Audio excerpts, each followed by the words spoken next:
और आज लगातार सुबह से ही न्यूज 18 राजस्थान ने पहले बता दिया था कि आज चुनावों की घोषणा हो सकती है और फिर जैसे जैसे दिन आगे बढ़ा चुनावों के तारीखों का ऐलान हो गया है। जी हां, चुनावी महाभारत का शंखनाद हो चुका है और राजस्थान, मध्य प्रदेश, मिजोरम, तेलंगाना यानी ये 5 राज्य है जहां पर एक एक चरणों में मतदान होगा। इन 4 राज्यों में वहीं छत्तीसगढ़ जो 5वां राज्य जहां चुनाव होने हैं वहां 2 चरणों में मतदान संपन्न कराया जाएगा।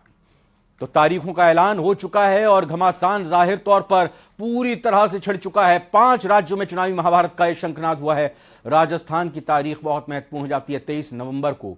23 नवंबर को दिन गुरुवार, इस दिन यहां पर मतदान होगा, वोटिंग होगी। और छत्तीसगढ़ की बात करें तो 7 नवंबर को पहले चरण का मतदान होगा, दूसरे चरण का मतदान 17 नवंबर को होगा। पिछली बार 2018 की भी अगर हम हिसाब किताब को समझें, अगर चरणों की बात करें तो वहां पर छत्तीसगढ़ में 2 चरणों में चुनाव पहले भी हुआ था। ये कुछ ग्राफिक्स के जरिए हमारी पूरी टीम ने आपके लिए तैयारी की है। तारीखों का ऐलान हो चुका है, एक एक करके सारी तारीखें आप देख रहे हैं। छत्तीसगढ़ में 2 चरणों में मतदान होगा। वहीं इस दौरान 5 राज्यों में चुनावी महाभारत का शंखनाद अब चुनाव आयोग की इस घोषणा के साथ ही हो चुका है। मुख्य चुनाव आयुक्त की तरफ से आज प्रेस ब्रीफिंग के जरिए यह सारी जानकारी दी गई। 7 नवंबर वो तारीख जब छत्तीसगढ़ में पहला चरण का चुनाव होगा और छत्तीसगढ़ में कुल मिलाकर 2 चरणों में चुनाव होना है। 7 नवंबर दूसरी तारीख जब चुनाव होगा और इसके अलावा 23 नवंबर को राजस्थान की तारीख भी नोट करके रख लीजिए। वो दिन होगा, वो तारीख होगी जब आपको जरूर वोटर, अगर आप हैं राजस्थान के, तो वोट डालने के लिए जाना होगा, क्योंकि निष्पक्ष और निर्भीक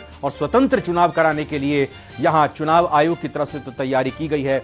लेकिन साथ ही साथ मध्य प्रदेश की बात कर लें, एक चरण में यहां पर चुनाव होगा। 17 नवंबर की वो तारीख होगी। और साथ ही साथ यह भी जानना जरूरी है कि 17 नवंबर को छत्तीसगढ़ के दूसरे चरण का चुनाव होगा और मध्य प्रदेश के एकमात्र चरण का चुनाव भी 17 नवंबर को ही होगा। वोट 17 नवंबर को ही डाले जाएंगे। 30 नवंबर में आखिरी जो है तारीख मतदान की, वो तेलंगाना के लिए। और 3 दिसंबर को वोटिंग की काउंटिंग का दिन होगा। यानी 3 दिसंबर को यह पता चलेगा कि इन 5 राज्यों में किसकी सरकार बनाई है आप लोगों ने। तो बहुत ही महत्वपूर्ण ये तारीखें जो आप लोगों के लिए जानना बेहद जरूरी हो जाता है। और इसी बड़ी कवरेज पर लगातार न्यूज 18 राजस्थान बना हुआ है। और आपको ये भी हम पूरी तरह से सुनिश्चित करना चाहते हैं, ये भी हम आपको बताना चाहते हैं और भरोसा दिलाना चाहते हैं कि न्यूज 18 राजस्थान की तरफ से सबसे बड़ी कवरेज इस चुनाव के दौरान होगी। सबसे बड़े स्टूडियोज के साथ, सबसे बड़े पैनल के साथ, जिसमें राजनीतिक विश्लेषक होंगे, वरिष्ठ पत्रकार होंगे, आंकड़ों के जरिए भी एनालिसिस करेंगे, विश्लेषण करेंगे और चप्पे चप्पे पर हर एक विधानसभा सीट के भी हालचाल को जानने की कोशिश अपने संवाददाताओं के साथ हम ग्राउंड पर उतरकर आप तक पहुंचाने की कोशिश करेंगे। मतदाताओं की बात तो होगी, वोटर की बात तो होगी, लेकिन साथ ही साथ बात होगी उन उम्मीदवारों की भी जो न सिर्फ बड़ी या कहें कि राष्ट्रीय राजनीतिक दलों से, बल्कि क्षेत्रीय दलों से भी और जो इंडिपेंडेंट भी अपनी किस्मत को आजमा रहे। तो सबकी बात होगी, लेकिन पहले आज की बड़ी खबर की इस एनालिसिस को, इन तारीखों को एक बार फिर से इस बड़ी खबर के साथ, इस पूरे स्टोरी के साथ देख लेते हैं।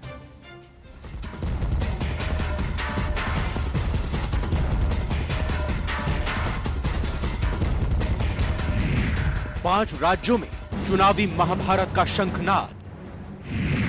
राजस्थान, मध्य प्रदेश में एक चरण में मतदान। मिजोरम और तेलंगाना में भी एक चरण में होगा मतदान। छत्तीसगढ़ में 2 चरणों में होगा मतदान। 3 दिसंबर को आएंगे 5 राज्यों के चुनाव नतीजे। चुनाव आयोग के तारीखों के ऐलान के साथ ही 5 राज्यों में चुनावी महासंग्राम की रणभेरी बज गई है। इसके साथ ही राजस्थान, छत्तीसगढ़, मध्य प्रदेश, मिजोरम और तेलंगाना में आचार संहिता भी लागू हो गई है, जो चुनाव प्रक्रिया खत्म होने तक जारी रहेगी। 5 राज्यों की कुल 679 सीटों पर होने वाले विधानसभा चुनावों का सिलसिलेवार कैसा कार्यक्रम रहेगा, आइए आपको बताते हैं। सबसे पहले बात करते हैं 200 विधानसभा सीटों वाले राजस्थान की, जहां मतदान एक चरण में होगा, जिसके लिए 23 नवंबर को वोटिंग होगी। 30 अक्टूबर को नोटिफिकेशन जारी किया जाएगा। 6 नवंबर नॉमिनेशन की आखिरी तारीख होगी, जबकि 9 नवंबर तक उम्मीदवार अपना नाम वापस ले सकेंगे। Thereafter, Rajasthan, where the date of poll will be 23rd November in one phase entirely in Rajasthan. The date of issue of Gazette notification would be 30th October and date of counting for everyone being 3rd of December. अब बात 90 विधानसभा सीटों वाले छत्तीसगढ़ की, जहां 2 चरणों में voting होगी, जिसके लिए 7 नवंबर और 17 नवंबर को मतदान होगा। 7 नवंबर को 20 सीटों पर और 17 नवंबर को 70 सीटों पर मतदान कराया जाएगा। Similarly, in case of Chhattisgarh, the elections would be in 2 phases. The date of poll would be 7th November and 17th November. The nominations after Mizoram for the first phase of the Chhattisgarh would happen on 20th, the 13th, and the last date would be 20th. Date of poll being 7th November, and for phase 2, 17th November. Madhya Pradesh की बात करें तो यहाँ विधानसभा की 230 सीटें हैं, लेकिन चुनाव आयोग ने यहाँ एक ही चरण में मतदान कराने का फैसला लिया है।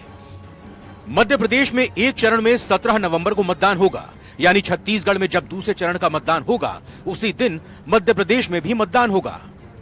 Madhya Pradesh this coincides with the second phase of Chhattisgarh, and date of poll would be 7th November. So first Mizoram and the first phase of Chhattisgarh, then second phase of Chhattisgarh and one phase in Madhya Pradesh. Mizoram की 40 विधानसभा सीटों पर 7 नवंबर को एक चरण में मतदान होगा। इसका मतलब ये कि छत्तीसगढ़ विधानसभा के पहले चरण के मतदान के साथ ही मिजोरम में भी मतदान होगा। वहीं तेलंगाना की 119 विधानसभा सीटों पर आखिर में 30 नवंबर को एक चरण में मतदान होगा। Telangana would go last to the poll, and date of poll is 30th November, with the date of issue of Gazette notification being 3rd of November. And the entire election process would be complete by 5th of December. चुनावी बिगुल बज चुका है। 5 राज्यों की 679 विधानसभा सीटों पर कुल 16 करोड़ से ज्यादा मतदाता उम्मीदवारों की किस्मत का फैसला करेंगे, जिसमें इस बार करीब 60 लाख युवा ऐसे होंगे जो पहली बार मतदान करने वाले हैं। विमेन का जो जेंडर रेशियो है वो भी लगातार इंप्रूव हो रहा है। So Chhattisgarh has improved from 995 to 1012. For Madhya Pradesh from 917 to a jump of 945. Mizoram again from 1051 to 1063 gender ratio. And Rajasthan and also Telangana from 982 to 998. And net addition of the female electors, which is also a very happy state for us, is 23.6 lakhs. तो अब effort यह है कि उनको पहले हमने पोल में जोड़ दिया और अब हम उनको पोलिंग स्टेशंस पर लेके आए by providing them all kinds of facilities which are possible.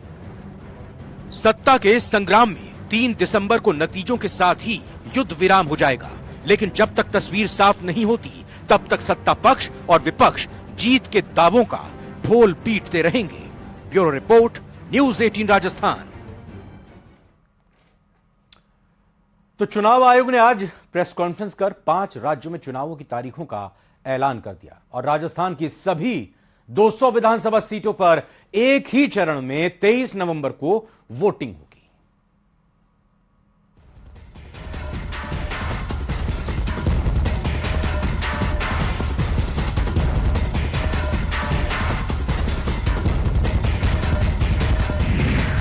बज गई रणभेरी, हो गया चुनावी शंखनाद, तय हो गया सत्ता के महासंग्राम का दिन।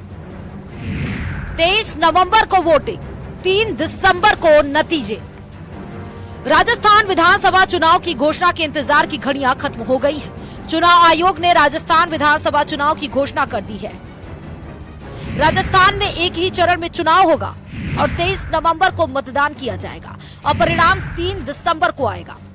राजस्थान में कुल 200 विधानसभा सीटें हैं और सूबे में इस बार मतदाताओं की संख्या बढ़कर 5 करोड़ 25 लाख हो गई है, जो कि इन चुनावों में सहभागिता निभाएंगे। विधानसभा चुनाव के ऐलान के साथ ही आचार संहिता प्रभावी हो गई है। इसके साथ ही अब सरकारी घोषणाएं, राजनीतिक नियुक्तियों और तबादलों पर रोक लग गई है। कांग्रेस और बीजेपी समेत अन्य पार्टियां अब पूरी तरह से कमर कसकर चुनाव के लिए तैयार हो गई हैं। Where the date of poll will be 23rd November in one phase entirely in Rajasthan. The date of issue of Gazette notification would be 30th October and date of counting for everyone being 3rd of December. वहीं तारीखों के साथ विधानसभा चुनाव का calendar भी जारी हो गया है। 30 अक्टूबर को चुनाव का नोटिफिकेशन जारी होगा, 6 नवंबर को नॉमिनेशन की आखिरी तारीख होगी, जिसके बाद 7 नवंबर को नामांकन पत्रों की जांच होगी और 9 नवंबर को नाम वापस लेने की आखिरी तारीख होगी। इसके बाद 23 नवंबर को मतदान किया जाएगा और 3 दिसंबर को नतीजे आ जाएंगे। बता दें कि राजस्थान में कुल 200 विधानसभा सीटें हैं। 2018 में यहां 199 विधानसभा सीटों पर चुनाव हुए थे। अलवर की रामगढ़ सीट पर बसपा प्रत्याशी लक्ष्मण सिंह का हार्ट अटैक से निधन हो गया था, जिसके चलते एक सीट पर चुनाव स्थगित कर दिए गए थे। 199 सीटों पर हुए चुनाव में कांग्रेस को 99 सीटें मिली थी और रालोद ने यहां कांग्रेस को समर्थन किया, जिसके खाते में 1 सीट आई थी। इस तरह कांग्रेस को 100 सीटें मिली और सरकार बनी। बाद में 2019 में हुए रामगढ़ सीट के चुनाव में भी कांग्रेस की उम्मीदवार जीती, जिससे कांग्रेस के पास 101 सीटें हो गयी। अब 5 साल बाद फिर 23 नवंबर को चुनाव होने जा रहे हैं। ऐसे में देखना ये होगा कि इस बार किसकी सरकार बनती है। Bureau report, news 18 Rajasthan.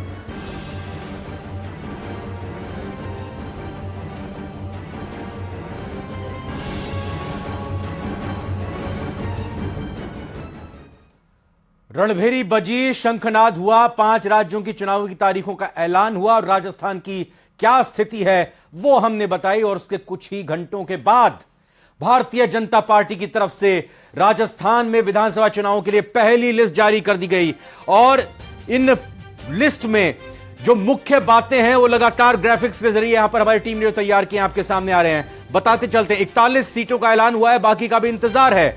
घर वापसी करने वाले सुभाष महरिया को टिकट मिल गया है। इसके अलावा बीजेपी ज्वाइन करते ही 3 और उम्मीदवारों को, प्रत्याशियों को टिकट मिला है। इसमें महत्वपूर्ण कई सारे नाम हैं। इसके अलावा 7 सांसदों को भी बीजेपी की तरफ से चुनाव लड़ाया गया है। देखिए, रिटायर्ड आईएएस अधिकारी को भी यहां पर टिकट दिया गया। सुभाष महरिया जो हाल ही में बीजेपी में फिर से वापस हुए हैं, यानी उनकी घर वापसी हुई है, उनको भी टिकट दिया गया है। तो पहली लिस्ट राजस्थान में बीजेपी से, कांग्रेस से पहले बीजेपी की आई है और इन 41 सीटों पर जिन जिन प्रत्याशियों के नामों का ऐलान किया है उसको एक एक करके बताने की यहां पर आपको कोशिश करेंगे। दरअसल महासंग्राम 2023 बहुत ही दिलचस्प मोड़ पे आते हुए और बीजेपी ज्वाइन करते हुए इनको टिकट मिला, क्योंकि लगातार यही बात कही भी जा रही थी कि जब बीजेपी में ये लोग, ये नेता ज्वाइन कर रहे थे या फिर से बीजेपी को रीज्वाइन कर रहे थे, घर वापसी हो रही थी, दोबारा पार्टी के साथ जुड़ रहे थे, तो यही कहा जा रहा था क्या इनको टिकट मिलेगा, क्या इसी शर्त पर ये टिकट को, पार्टी को ज्वाइन कर रहे हैं कि उनको टिकट मिले। तो कुल मिलाकर अब ये साफ अभी पहली लिस्ट के जरिए दिखाई दे रहा है कि इन लोगों को टिकट मिला है जिन्होंने हाल फिलहाल में पार्टी में वापसी की है या फिर पार्टी को नए तरीके से ज्वाइन किया गया है। अलग अलग तरीके से, वो चाहे रिटायर्ड आईएएस अधिकारी हों या फिर बात इसके इतर करें, जो कोचिंग संचालक हैं, इंस्टीट्यूशन चलाते हैं, उन लोगों को भी यहां पर टिकट मिला है। देवी सिंह शेखावत को भी यहां टिकट मिल चुका है। इसके अलावा रिटायर्ड आईएएस चंद्रमोहन मीणा को भी टिकट मिला है। तो घर वापसी के बाद सुभाष महरिया को टिकट मिला है। यह भी यहां महत्वपूर्ण बात हमने आपको बताई। भारतीय जनता पार्टी राजस्थान में जिस तरीके से विधानसभा चुनाव के लिए अपने 41 प्रत्याशियों की पहली सूची जारी की है, उसमें 7 मौजूदा सांसद के नाम भी शामिल हैं। 7 जो मौजूदा सांसद हैं उनको भी पार्टी की तरफ से टिकट दिया गया है और 7 सांसदों में महत्वपूर्ण कुछ चेहरे हो जाते हैं और इन चेहरों को जानने समझने के लिए न्यूज़ रूम में हमको चलना पड़ेगा। ये कहें कि खबरों की फैक्ट्री की तरफ हमें वहां पर जाना पड़ेगा जहां से खबरें बनकर तैयार होती हैं। यहां पर हम आपको परोसते हैं। हमारी सहयोगी प्रियंका इस वक्त न्यूज़ रूम के स्पेशल स्टूडियो से मौजूद हैं और ग्राफिक्स के जरिए, स्पेशल ग्राफिक्स के जरिए आपको बताएंगी इस वक्त आज जो टिकटों का ऐलान हुआ है उनकी पूरी स्थिति। प्रियंका।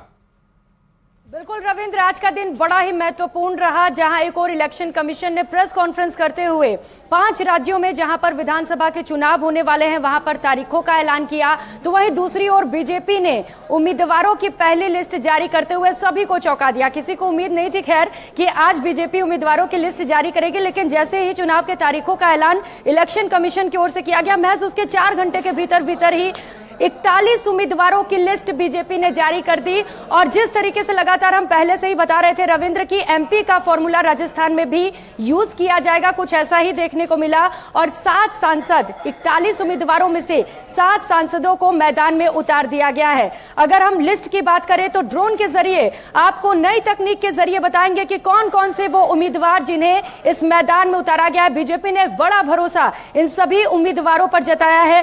सांसदों का जिक्र करते हुए सबसे पहले इनका नाम आपको बताते चलते हैं। नरेंद्र कुमार जो कि सांसद हैं, उन्हें मंडावा से उम्मीदवार के तौर पर उतारा गया है। साथ ही साथ राज्यवर्धन सिंह राठौड़, एक बड़ा नाम, हमेशा वो सक्रिय भी रहते हैं, उन्हें भी इस मैदान में उतारा गया है झोटवाड़ा से।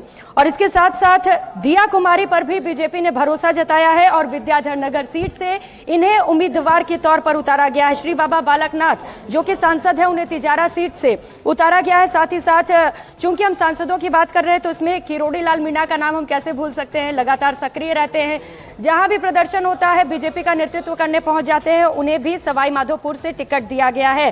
साथ ही साथ श्री भागीरथ चौधरी पर भी बीजेपी ने उन्हें मैदान पर उतारते हुए भरोसा जताया है। किशनगढ़ से उनको उम्मीदवार के तौर पर उतारा गया है। श्री देवजी पटेल को सांचौर से मैदान में उतारा गया है। तो ये रही उन सांसदों की बात जिस पर बीजेपी ने भरोसा जताया है। पहले ही न्यूज़ 18 ने इस खबर को ब्रेक कर दिया था और हमने पहले ही बता दिया था कि एमपी के तर्ज पर ही राजस्थान में भी कुछ सांसदों को चुनावी मैदान में उतारा जा सकता है। साथ ही साथ अभी चूंकि 200 विधानसभा की सीटें हैं रविंद्र, 41 सीटों पर उम्मीदवार उतारे गए हैं। ऐसे में माना जा रहा है कि अगली जब लिस्ट जारी होगी तो इसमें वसुंधरा राजे का नाम भी शामिल हो सकता है। खैर, देखना बड़ा ही दिलचस्प होगा कि जिन उम्मीदवारों पर बीजेपी ने भरोसा जताया है वो क्या कमाल दिखाते हैं और किस तरीके से कमल खिला पाते हैं राजस्थान में, क्योंकि चुनौती बहुत ज्यादा बड़ी है। लगातार कांग्रेस का दावा है कि हमने जो घोषणाएं की हैं, जो काम किए हैं, जिन योजनाओं को हम धरातल पर उतार कर लेकर आए हैं, उन सभी के बिना पर हम आगामी चुनाव में जीत दर्ज करेंगे और रिवाज को बदलेंगे, ना कि राज को। लेकिन बीजेपी के सामने चुनौती कड़ी है और जिस तरीके से अब बीजेपी ने उम्मीदवारों की लिस्ट का ऐलान किया है, अब लोगों की निगाहें टिकी हुई है कि कांग्रेस कब अपनी पहली लिस्ट जारी करेगी। खैर, कांग्रेस ने पहले ही इसे लेकर साफ कर दिया है और साफ तौर पर कांग्रेस की ओर से कहा गया है कि हम अपनी पहली लिस्ट शुभ तारीख में लेकर आएंगे, जो कि नवरात्रि में माना जा रहा है कि पहली लिस्ट कांग्रेस की भी सामने आ जाएगी। और निश्चित तौर पर क्योंकि पहले ही कहा गया है, कांग्रेस की ओर से लगातार बयानबाजी भी हो रही है कि हम नहले पे दहला देंगे रविंद्र, और ये देखना होगा कि अब कौन कौन से उम्मीदवार कांग्रेस उतारती है। लेकिन इस लिस्ट में जो गौर करने वाली बात है वो ये है कि जिन लोगों की घर वापसी हुई है उन पर भी बीजेपी ने भरोसा जताया। साथ ही साथ कुछ ऐसे नाम भी है, 3 ऐसे नाम जिन्होंने हाल ही में पार्टी ज्वाइन की है और उन्हें भी बीजेपी की ओर से टिकट दिया गया। इन नामों का जिक्र करते चले। 3 उन कैंडिडेट्स को टिकट दिया गया है जो हाल ही में बीजेपी में शामिल हुए हैं। इनमें श्रवण चौधरी का नाम शामिल है, देव सिंह शेखावत भी इसमें है और चंद्रमोहन मीणा भी उन कैंडिडेट के तौर पर हैं जिन्होंने हाल ही में बीजेपी ज्वाइन की है। और एक बड़ी जिम्मेदारी इन सभी के कंधे पर सौंप दी गई है। बीजेपी में घर वापसी करने वाले सुभाष महरिया को भी बीजेपी ने टिकट दिया, यानी कि बीजेपी की ओर से एक साफ और सीधा संदेश देने की भी कोशिश कि जो लोग अभी अभी पार्टी में आए उन्हें भी बीजेपी मौका देगी, उन पर भी भरोसा जताएगी। रविंद्र, बिल्कुल, बहुत अच्छे तरीके से आपने जो आज यहां टिकटों का ऐलान बीजेपी की तरफ से 41 सीटों पर हुआ है उसको समझाया और बताया। और साफ तौर पर जो 41 विधानसभा की सीटें बीजेपी की हैं उनमें से 29 सीटों पर 29 सीट्स वैसी हैं जिनमें उम्मीदवार को बदला गया है। यानी जो 41 सीटों में पिछली बार टिकट दिए गए थे 2018 के चुनाव में बीजेपी की तरफ से, उनमें से 29 के टिकट कट गए हैं। लेकिन अशोक गहलोत का संदेश भी आया है। उन्होंने चुनावों के ऐलान के बाद क्या कुछ कहा है वो आपको सुनाएंगे, क्योंकि सीडब्ल्यूसी की मीटिंग आज थी, उसमें शामिल होने के लिए दिल्ली अशोक गहलोत आए हैं। उस बीच उन्होंने संदेश दिया है, वो सुनते हैं। नमस्कार, मैं अशोक गहलोत बोल रहा हूं। आप कांग्रेस परिवार के एक महत्वपूर्ण सदस्य हैं। जैसा कि आप जानते हैं, राजस्थान विधानसभा चुनाव की घोषणा हो गई है। आपकी दिन रात की अथक मेहनत का ही नतीजा था कि 2018 में राजस्थान में सरकार बन सकी। आपके द्वारा ऐतिहासिक जनहितैषी योजनाओं को घर घर तक ले जाने के कारण कांग्रेस सरकार इस बार पुनः रिपीट हो सकती है। आपकी जिम्मेदारी और बढ़ जाती है। अगले 2 महीने हमें तमाम सभी आपसी मनभेद भुला करके सिर्फ और सिर्फ पार्टी हित में लगना होगा। पुनः मिलकर हमारे महबूब नेता राहुल गांधी जी के विचारों को मजबूत कर कांग्रेस सरकार बन सके, इस पर संकल्प लेना होगा। मेरा आपसे विनम्र अनुरोध है कि इस बार चुनौती बहुत बड़ी है, देश के सामने भी, पार्टी के सामने भी। और हम लोगों की जिम्मेदारी बनती है हम लोग किस प्रकार से राजस्थान में कामयाब हों, जिससे कि पूरे देश के अंदर एक संदेश जाएगा और आने वाला वक्त जो है उसमें हम तमाम चुनौतियों का मुकाबला करने में कामयाब हो सकेंगे। काम किया दिल से, कांग्रेस फिर से। धन्यवाद। ऑडियो संदेश सुना आपने मुख्यमंत्री अशोक गहलोत की तरफ से अपने कांग्रेस के कार्यकर्ताओं को यह कहते हुए कि अगले 2 महीने मतभेद मनभेद बुलाकर पार्टी की जीत के लिए कार्य करना होगा। फिलहाल एक छोटे से ब्रेक का वक्त हुआ है। ब्रेक के बाद यह बड़ी कवरेज इस बड़ी खबर पर लगातार बने हुए हैं। तुरंत लौटते हैं।